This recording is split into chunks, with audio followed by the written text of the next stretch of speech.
High school പഠനകാലം. ഒരു മേരിക്കുട്ടി ടീച്ചറുണ്ടായിരുന്നു. തീർത്തും നിഷ്കളങ്കയായ, എപ്പോഴും പുഞ്ചിരിച്ചു നടക്കുന്ന, ഒരിക്കലും എന്ത് പ്രകോപനമുണ്ടായാലും ദേഷ്യം വരാത്ത ടീച്ചർ. ഈ സ്വഭാവം പല കുട്ടികളും മുതലെടുത്തിട്ടുണ്ട്. തൊട്ടടുത്ത ക്ലാസ്സിൽ ടീച്ചറിൻ്റെ ക്ലാസ് നടക്കുന്നു. അവിടെ എല്ലാ കുട്ടികളും ഒത്തുചേർന്ന് കളിയാക്കുന്നതിൻ്റെ കമൻ്റ് ചെറുതായി കേൾക്കാം. അടുത്ത പീരീഡ് ഞങ്ങളുടെ ക്ലാസ്സാണ്. പതിവുള്ള നിറഞ്ഞ പുഞ്ചിരിയോടെ ടീച്ചർ ക്ലാസ്സിലേക്ക് വന്നു. "ഗുഡ് മോർണിംഗ് ടീച്ചർ," എല്ലാവരും ഒരുമിച്ച് പറഞ്ഞു. ടീച്ചറും. "എല്ലാവർക്കും സുഖമാണോ?" അടുത്ത ചോദ്യത്തിന് കുറച്ച് പേർ "ങാ" എന്ന് കുറച്ച് നീട്ടി പറഞ്ഞു. "ഹോംവർക്ക് ചെയ്തോ?" ഇപ്രാവശ്യം പകുതിയോളം കുട്ടികൾ സാമാന്യം ഇത്തിരി നീളമുള്ള "ങാ" യിൽ പങ്കുചേർന്നു. ടീച്ചറിൻ്റെ ഓരോ ചോദ്യങ്ങൾക്കും "ങാ" എന്ന ഒരേ ഉത്തരം. എല്ലാ കുട്ടികൾക്കും ഇതൊരു രസവും ഹരവുമായി പെട്ടെന്ന് മാറി. കളിയാക്കുകയാണ് എന്നത് അറിഞ്ഞിട്ടും ടീച്ചർ തൻ്റെ പുഞ്ചിരി കൊണ്ട് കുട്ടികളുടെ ഓരോ ങായും നേരിട്ടു. ഭൂരിപക്ഷത്തിൻ്റെ കൂട്ടത്തിൽ ഞങ്ങൾ ഏതാനും പേർ വിയോജിച്ച് മാറി നിന്നെങ്കിലും ടീച്ചർ ആ കമൻറ്റുകളൊന്നും കാര്യമാക്കുന്നില്ല എന്ന് കണ്ടപ്പോൾ പതുക്കെ ഞങ്ങൾ ഭൂരിപക്ഷത്തിൻ്റെ കൂടെ ചേർന്നു.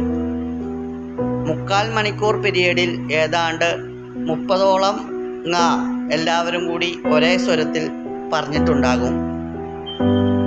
അടുത്ത പീരീഡായി. പുഞ്ചിരി ടീച്ചർ പോയി. അടുത്ത ടീച്ചർ വന്നു.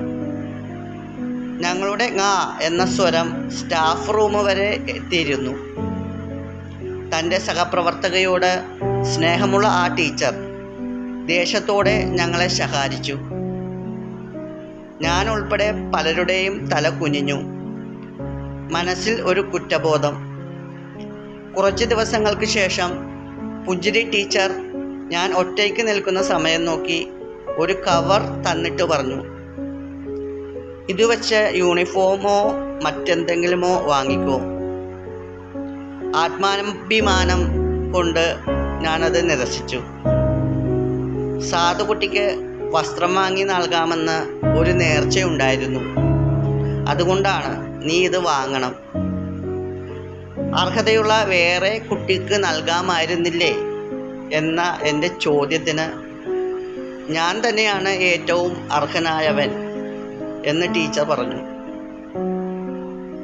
എൻ്റെ കയ്യിൽ പിടിപ്പിച്ച് ചിരിച്ചുകൊണ്ട് തിരികെ നടന്നു. എൻ്റെ മനസ്സിൽ വീണ്ടും കുറ്റബോധം കനക്കുകയായിരുന്നു. വചനം ഇങ്ങനെ പറയുന്നു: